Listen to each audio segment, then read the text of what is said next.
Primeiro, Última Semente, 2920. Luto, Morrowind. Eles estavam reunidos no pátio do Duque no crepúsculo, apreciando o cheiro e o calor de um fogo de galhos secos e folhas verdes amargas. Pequenas brasas voaram para o céu, penduradas por alguns momentos antes de desaparecer. Eu fui precipitado, concordou o Duque sobriamente. Mas Lockhorn riu e está tudo bem. O Murag Tong não assassinará o Imperador, agora que meu pagamento a eles está no fundo do mar interior. Eu pensei que você tinha feito algum tipo de trégua com os príncipes da Edra. O que seus marinheiros chamavam de Daedra pode não ter sido um, disse Sotacil. Talvez tenha sido um mago de batalha desonesto ou até mesmo um raio que destruiu seu navio. O príncipe e o imperador estão a caminho de tomar posse de Aldilambazi, como nossa trégua concordou. É certamente típico de Cyrodiil assumir que suas concessões são negociáveis, enquanto as nossas não são. Vivek puxou o mapa. Podemos encontrá-los aqui, nesta aldeia a noroeste de Aldilambazi, Ferventhil. Mas vamos encontrá-los para conversar? Perguntou Almalexia. Ou para fazer guerra? Ninguém tinha uma resposta para isso. 15ª, Última Semente, 2920. Ferventhil, Morrowind. Uma tempestade no final do verão soprou através de uma pequena aldeia, escurecendo o céu, exceto pelo brilho de relâmpagos que saltaram de nuvem em nuvem como acrobatas. A água corria pelas ruas estreitas até o tornozelo, e o príncipe teve que gritar para ser ouvido por seus capitães, mas a poucos metros de distância dele. Tem uma pousada lá na frente. Vamos esperar lá a tempestade passar antes de seguir para Aldilambazi. A pousada era quente e seca, e movimentada com negócios. As empregadas do bar corriam de um lado para o outro, trazendo grife e vinho para uma sala dos fundos, evidentemente animadas com um visitante famoso. Alguém que estava atraindo mais atenção do que o mero herdeiro do Império de Tamriel. Divertido, Juilek os observou correr até ouvir o nome de Vivek. Meu senhor Vivek, disse ele, invadindo a sala dos fundos. Você deve acreditar em mim. Eu não sabia nada sobre o ataque ao Portão Negro, até depois que aconteceu. Nós, é claro, vamos devolvê-lo aos seus cuidados imediatamente. Escrevi-lhe uma carta nesse sentido no seu palácio em Balmora, mas, obviamente, você não está lá. Ele fez uma pausa, observando os muitos rostos novos na sala. Sinto muito, deixe-me apresentar. Eu sou Juilek Cyrodiil. Meu nome é Almalexia, disse a mulher mais bonita que o príncipe já tinha visto. Você não vai se juntar a nós? Sotacil, disse um damer, de aparência séria e um manto branco, apertando a mão do príncipe e mostrando-o a um assento. Indoril Brandize Doron, Duque Príncipe de Morninghold, disse o homem de construção maciça ao seu lado enquanto se sentava. Reconheço que os eventos do último mês sugerem, na melhor das hipóteses, que o exército imperial não está sob meu controle, disse o príncipe depois de pedir um pouco de vinho. Isso é verdade. O exército é do meu pai. Eu entendi que o imperador viria a Aldilambazi também, disse Almalexia. Oficialmente, ele é, disse o príncipe cautelosamente. Extraoficialmente, ele ainda está de volta à cidade imperial.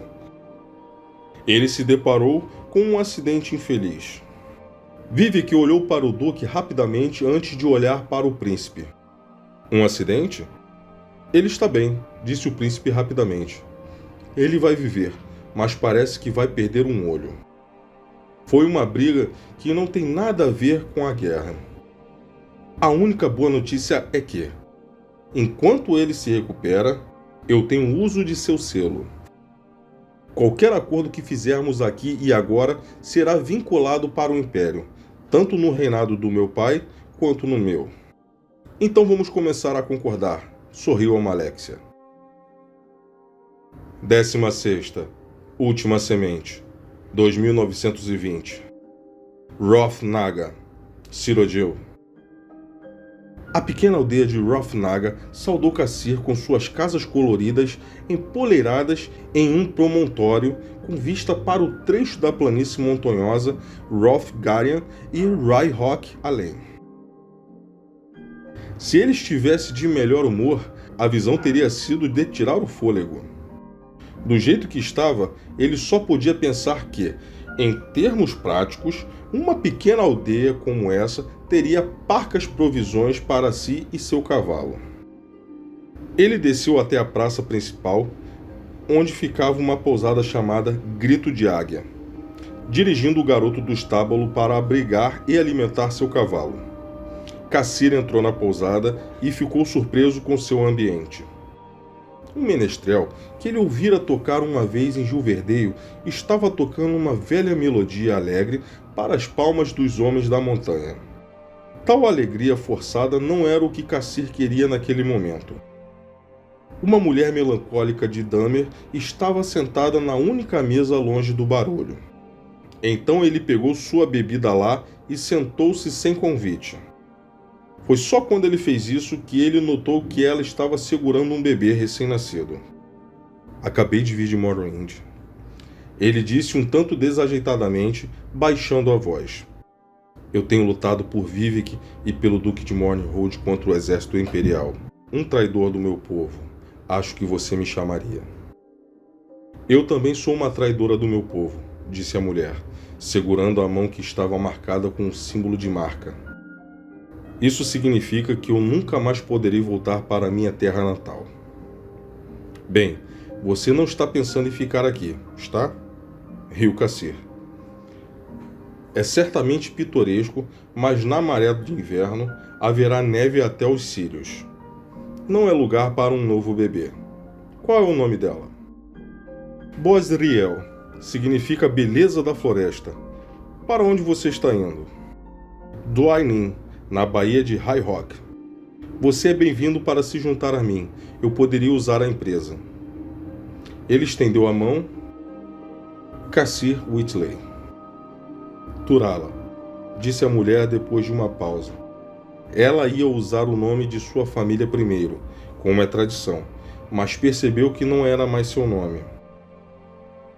Eu adoraria acompanhá-lo. Obrigada. 19ª, Última Semente, 2920. Audlan Base, Morrowind. 5 homens e 2 mulheres estavam no silêncio da grande sala do castelo. O único som era o rabisco de pena em um pergaminho e o suave toque de chuva na grande janela de imagem. Quando o príncipe colocou o selo de Cyrodiil no documento, a paz foi oficializada. O Duque de Mournhold interrompeu em um rugido de prazer, pedindo o vinho trazido para comemorar o fim de 80 anos de guerra.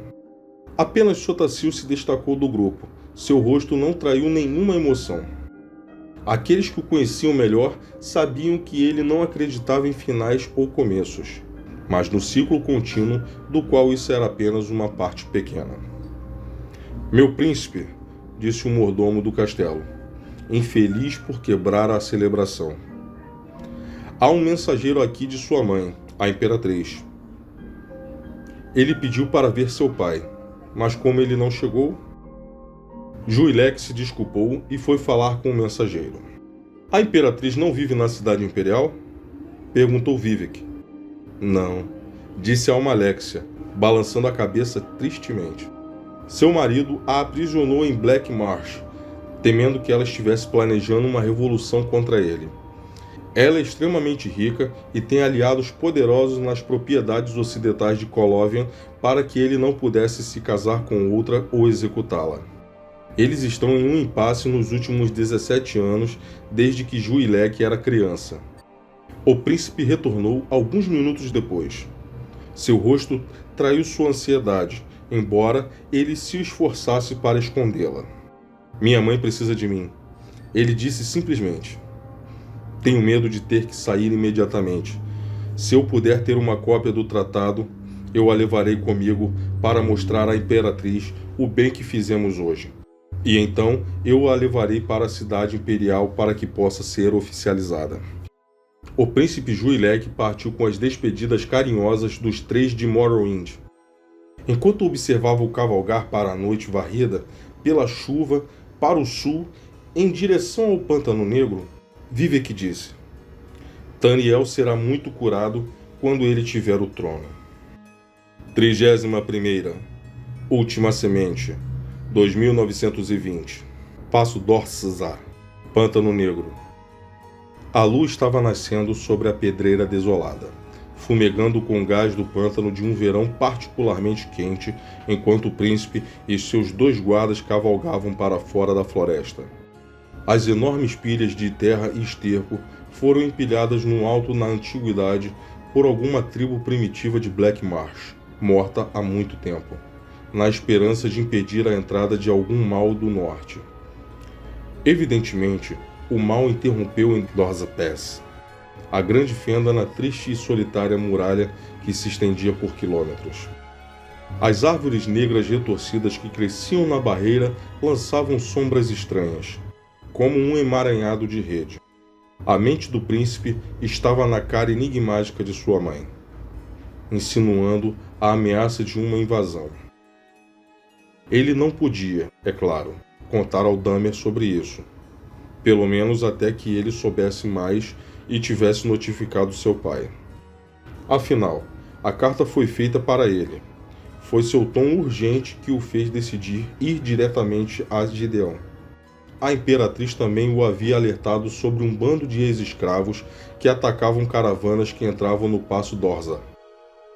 Ela o aconselhou a ter certeza de tornar seu escudo imperial visível, para que eles soubessem que ele não era um dos odiados escravagistas Damer.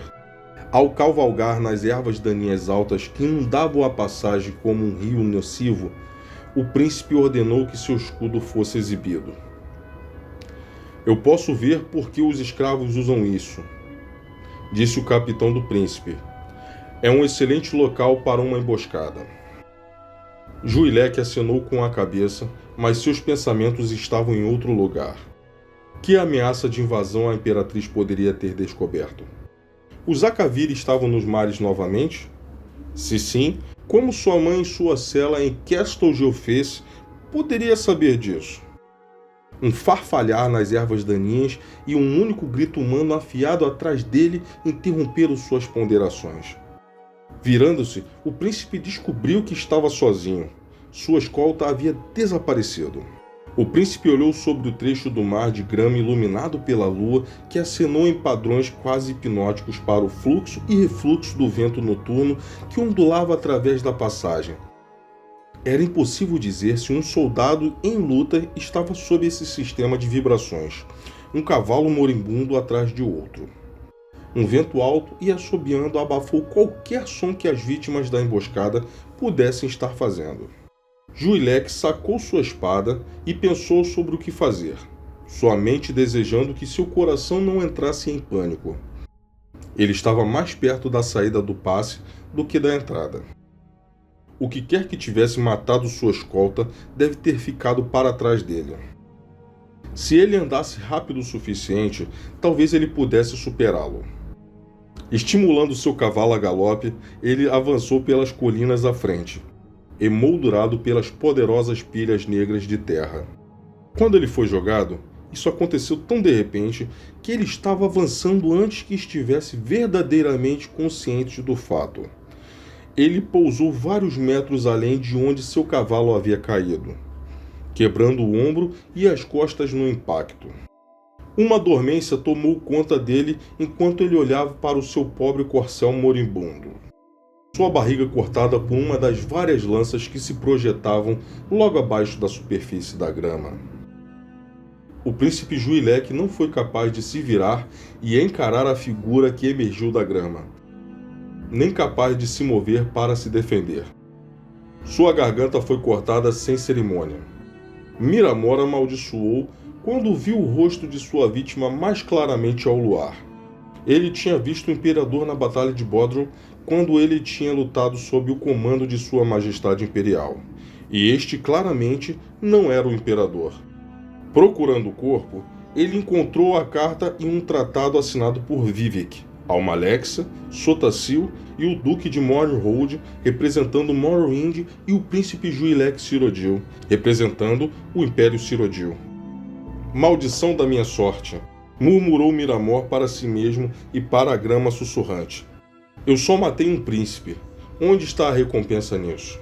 Miramor destruiu a carta, como Zuki o havia instruído a fazer, e embolsou o tratado. No mínimo, tal curiosidade teria algum valor de mercado. Ele desmontou as armadilhas enquanto ponderava seu próximo passo. Voltar a Gideão e pedir a seu empregador uma recompensa menor por matar o herdeiro? Passar para outras terras? No mínimo, ele considerou. Ele havia adquirido 2 habilidades úteis de batalha de Bodrum. Do Dunmer, ele havia aprendido a excelente armadilha de lança. E abandonando o exército imperial, ele tinha aprendido a se esgueirar na grama. O ano continua em fogo terrível.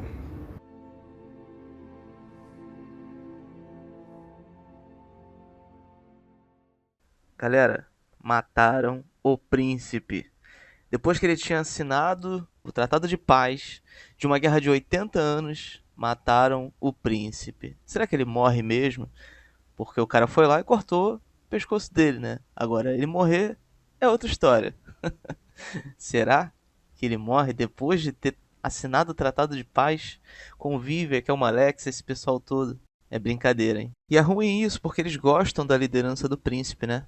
Vamos ver o que vai acontecer no próximo capítulo. Não percam. Compartilhem se estiver gostando do vídeo. Deem like se estiver gostando. Dê dislike se não tiver. Falem mal, mas comentem. E compartilhem com as pessoas, com seus amigos. E digam se vocês estão achando isso uma porcaria. O importante é falar. Fale mal, fale bem. É isso aí. Falou, galera!